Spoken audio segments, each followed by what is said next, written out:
Welcome to Aryabhata classes. आज के इस क्लास में हम लोग 10वां के इकोनॉमिक्स का चौथा लेसन का हमारी वित्तीय संस्थाएं का जो टेस्ट लिए थे उसका सॉल्यूशन कर रहे हैं। तो जिनके पास ये टेस्ट का पेपर क्वेश्चन पेपर है वो क्वेश्चन पेपर लेकर के बैठे हैं और जो सॉल्यूशन करा रहे हैं उसको आप लिखिए और ध्यानपूर्वक सुनते रहिए। हमारा पहला क्वेश्चन है, गैर संस्थागत वित्त प्रदान करने वाला सबसे लोकप्रिय साधन क्या है? गैर संस्थागत संस्थागत कौन होता है? जो सरकार के द्वारा मान्यता प्राप्त होता है, उन उन सभी वित्त संस्थान को हम संस्थागत संस्थान वित्त संस्थान कहते हैं।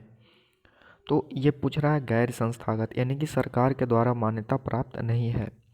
देसी बैंकर, तो ये हो सकता है कि सरकार के द्वारा मान्यता प्राप्त हो। सहकारी बैंक, ये भी मान्यता प्राप्त रहेगा। लेकिन व्यापारी और महाजन ये संस्थागत नहीं है, गैर संस्थागत है।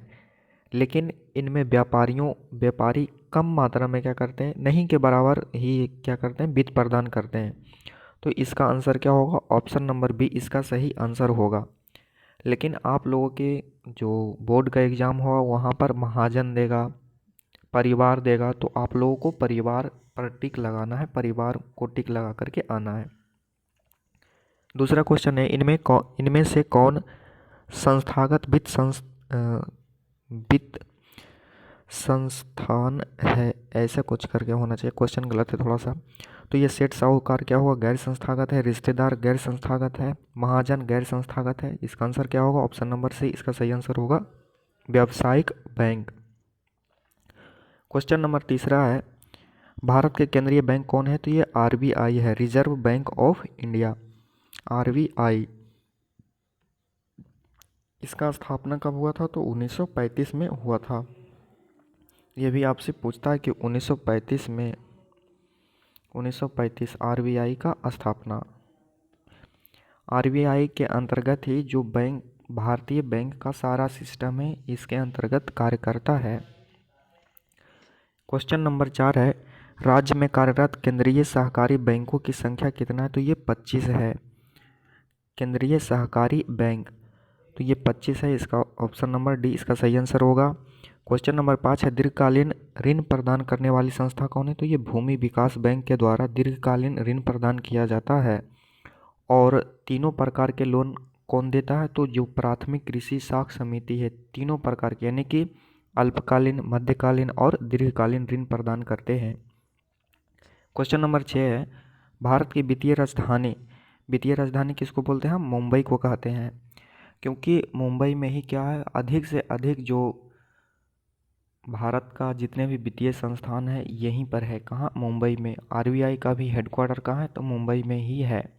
इसलिए हम इसको दलाल स्ट्रीट भी कहते हैं, वित्तीय राजधानी भी भारत का कहते हैं। लेकिन प्रशासनिक राजधानी कहाँ है? वो तो दिल्ली है। इसका आंसर क्या होगा? ऑप्शन नंबर डी इसका सही आंसर होगा। क्वेश्चन नंबर 7 है, सहकारिता प्रांतीय सरकारों का हस्तांतरित विषय कब बना? तो ये 1919 में बना था। जो मॉन्टेग्यू चेम्सफोर्ड सुधार अधिनियम आया था उसी के तहत सहकारिता जो प्रांतीय सरकारों का हस्तांतरण का विषय बना। क्वेश्चन नंबर 8 है, देश में अभी कार्यरत केंद्रीय ग्रामीण बैंकों की संख्या कितना है? तो ये लगभग 196 केंद्रीय ग्रामीण बैंक है जो अभी भारत में कार्यरत हैं। क्वेश्चन नंबर 9 है, व्यावसायिक बैंक का राष्ट्रीयकरण कब किया गया? तो ये 1969 में किया गया था। क्वेश्चन नंबर 10 है, ये थोड़ा सा यहाँ पर क्वेश्चन गलत है, साख होना चाहिए, यहाँ पर साख नहीं होना चाहिए। साख अथवा ऋण की आवश्यकताओं की पूर्ति संस्थाओं के द्वारा की जाती है, तो ये वित्तीय संस्थाओं के द्वारा किया जाता है। ऑप्शन नंबर सी इसका सही आंसर होगा। क्वेश्चन नंबर 11 है, ग्रामीण क्षेत्र में साहूकारों द्वारा ऋण प्रदान की प्रतिशत मात्रा ये 30% से भी अधिक हुआ करता था, कहीं कहीं 40%, 60% भी होते थे। तो इसका आंसर क्या होगा? ऑप्शन नंबर सी इसका सही आंसर होगा। 30% ब्याज पर ही लोन दिया करते थे जो ग्रामीण साहूकार होते थे। क्वेश्चन नंबर 12 है, प्राथमिक कृषि साख समिति कृषकों को दीर्घकालीन, अल्पकालीन, मध्यकालीन, तो ये तीनों प्रकार के ऋण प्रदान करते हैं। प्राथमिक कृषि साख समिति, तो इसका आंसर क्या होगा? ऑप्शन नंबर डी, एक से अधिक सही। क्वेश्चन नंबर 13 है, भारतीय रिजर्व बैंक की स्थापना कब हुआ था? 1935 में हुआ था। हेडक्वार्टर कहाँ है? ये मुंबई में है। क्वेश्चन नंबर 14 है, वित्तीय संस्थाएं किसी भी देश का मेरुदंड होता है। मेरुदंड बोलते हैं उसको। मेरुदंड क्या होता है? जो जिसके अनुसार ही क्या होता है, जो मनुष्य होता है वो चल पाता है, अपना जीवन आसानी से जी पाता है। क्वेश्चन नंबर 15 है, स्वयं सहायता समूह में लगभग कितने सदस्य होते हैं? तो ये 15 से 20 सदस्य होते हैं, खास करके महिलाएं। क्वेश्चन नंबर 16 है, निम्नलिखित कथनों पर विचार करें। स्वयं सहायता समूह में मुख्य रूप से महानगरों की महिलाओं का एक समूह होता है। ये जो महानगर है, अब महानगर चेन्नई, मुंबई, ये सब बड़ा बड़ा नगर है, तो वहाँ पर महिला स्वयं सहायता समूह की का स्थापना क्यों करेगी? क्योंकि वहाँ तो बिलियनियर, मिलेनियर, बहुत अमीर अमीर आदमी रहते हैं। यहाँ पर क्या है, स्वयं सहायता समूह में 2000-3000 का लोन होगा। वहाँ पर ये सब 2000-3000 का सिर्फ होटल में जाके एक चाय पिएगा, तो उनको ज़रूरत तो है ही नहीं। तो ये क्या हो गया? पहला कथन गलत हो गया। और दूसरा कथन क्या है? ये सही है। तो इसका आंसर क्या होगा? ऑप्शन नंबर 20 का सही आंसर होगा। द्वितीय कथन सही है। क्वेश्चन नंबर 17 है, हमारे देश का केंद्रीय बैंक कौन है? तो ये आरबीआई है। ऑप्शन में नहीं है, सॉरी, है रिजर्व बैंक ऑफ इंडिया। ये क्या है? तो सी इसका सही आंसर होगा, आरबीआई। और इसी के अंतर्गत भारत के जितने भी वित्तीय संस्थाएं ये कार्यरत हैं। क्वेश्चन नंबर 18 है, भारत के सभी वित्तीय संस्थाएं किस बैंक के अंतर्गत कार्यरत है? तो ये आरबीआई के अंतर्गत कार्यरत है। यहाँ पर ऑप्शन में नहीं था, तो आप यहाँ पर कहीं पर लिख लीजिएगा। क्वेश्चन नंबर 19 है, वित्तीय संस्थाएं कितने प्रकार के होते हैं? तो ये वित्तीय संस्थाएं दो प्रकार के होते हैं। एक केंद्र स्तर पर होता है और एक राज्य स्तर पर होता है। केंद्रीय वित्तीय संस्थाएं, राज्य स्तरीय वित्तीय संस्थाएं। और राष्ट्रीय वित्तीय संस्थाएं के अंग कितने होते हैं? तो ये 2 अंग होते हैं। एक तो होता है पूंजी बाजार, भारतीय पूंजी बाजार, और एक क्या होता है? भारतीय मुद्रा बाजार। तो ये 2 प्रकार के वित्तीय संस्थाएं होते हैं राष्ट्र स्तर पर। और पूंजी बाजार क्या करते हैं? ये पूंजी बाजार दीर्घकालीन ऋण प्रदान करते हैं, और जो मुद्रा बाजार है वो अल्पकालीन ऋण प्रदान करने का कार्य करते हैं, अल्पकालीन एवं मध्यकालीन। क्वेश्चन नंबर 21 है, ऐसी वित्तीय संस्थाएं जो सरकार के केंद्रीय बैंक के निर्देशन में उनके द्वारा स्थापित मानदंडों पर लोगों को वित्तीय आवश्यकताओं की पूर्ति कराती है, करती नहीं, कराती होना चाहिए। निम्नलिखित में से कौन सा शब्द सटीक वर्णन कर रहा है? ये सरकारी वित्तीय संस्थाएं होगा। तो इसका आंसर क्या होगा? ऑप्शन नंबर सी इसका सही आंसर होगा। क्वेश्चन नंबर 22 है, प्रोफेसर मोहम्मद यूनुस किस देश के हैं? तो ये बांग्लादेश के हैं। इनको नोबेल पीस प्राइज भी मिला था।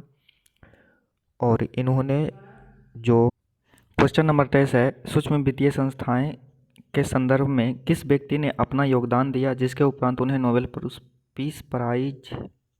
नोबेल प्राइज अर्थशास्त्र में, पीस नहीं, अर्थशास्त्र में नोबेल प्राइज मिला था? तो ये प्रोफेसर मोहम्मद यूनुस है, जो कि अभी बांग्लादेश में अंतरिम गवर्नमेंट को चला रहा है और अपना पावर दिखा रहे हैं। क्वेश्चन नंबर 24 है, दलाल स्ट्रीट कहाँ है? बम्बई को हम लोग दलाल स्ट्रीट कहते हैं, और बम्बई कहाँ है, मुंबई कहाँ है? महाराष्ट्र में है। तो इसका आंसर क्या होगा? ऑप्शन नंबर बी इसका सही आंसर होगा। गैर संस्थागत वित्तीय संस्था कौन है? तो ये सेठ साहूकार भी है, व्यापारी भी है, महाजन भी है। तो इसका आंसर क्या होगा? ऑप्शन नंबर डी इसका सही आंसर होगा, एक से अधिक सही। क्वेश्चन नंबर 26 है, संस्थागत वित्तीय संस्थान कौन है? सहकारी बैंक, ये भी है, प्राथमिक साख समिति, ये भी है, ये भी है। तो इसका आंसर क्या होगा? ऑप्शन नंबर बी इसका सही आंसर होगा, option number D. Question number 27 है, निम्नलिखित में से कौन दीर्घकालीन ऋण प्रदान करता है? तो पूंजी बाजार दीर्घकालीन ऋण प्रदान करने का कार्य करता है, और मुद्रा बाजार अल्पकालीन एवं मध्यकालीन ऋण प्रदान करता है। तो इसका आंसर क्या होगा? Option number D, option number A इसका सही आंसर होगा। पूंजी मतलब क्या होता है? बहुत सारा पैसा। अब जिसके पास बहुत सारा पैसा रहता है तो वो करोड़ों करोड़ों, हजारों करोड़ों में लोन देने का कार्य करता है, ये पूंजी बाजार, भारतीय पूंजी बाजार। क्वेश्चन नंबर 28 है, तो इसका आंसर क्या होगा? ऑप्शन नंबर ए, 27 का ए। और क्वेश्चन नंबर 28 है, निम्नलिखित में से क्या व्यावसायिक बैंक का कार्य नहीं है? तो व्यावसायिक बैंक का जमा राशि को स्वीकार करना, ऋण प्रदान करना, ये भी है। सामान्य उपयोगिता संबंधी कार्य ये भी है। तो इसका आंसर क्या होगा? ऑप्शन नंबर डी इसका सही आंसर होगा, एक से अधिक सही। क्वेश्चन नंबर 29 है, व्यावसायिक बैंक द्वारा स्वीकार किए गए कितने प्रकार की जमा राशि हो सकता है? तो ये 4 प्रकार की राशियों को स्वीकार करते हैं। तो इसका आंसर क्या होगा? ऑप्शन नंबर ए इसका सही आंसर होगा। एक तो होता है कौन सा जमा? अस्थाई जमा, एक होता है चालू जमा, एक होता है आवर्ती जमा, और लास्ट आप लोग बताइए। क्वेश्चन नंबर 30 है, निम्नलिखित में से किसके द्वारा छोटे पैमाने पर साख की सुविधाओं को उपलब्ध कराई जाती है? तो ये स्वयं सहायता समूह के द्वारा कराया जाता है। आज की इस वीडियो में इतना ही। अगले टेस्ट में सॉल्यूशन के साथ मिलेंगे अगले वीडियो में। तो तब तक के लिए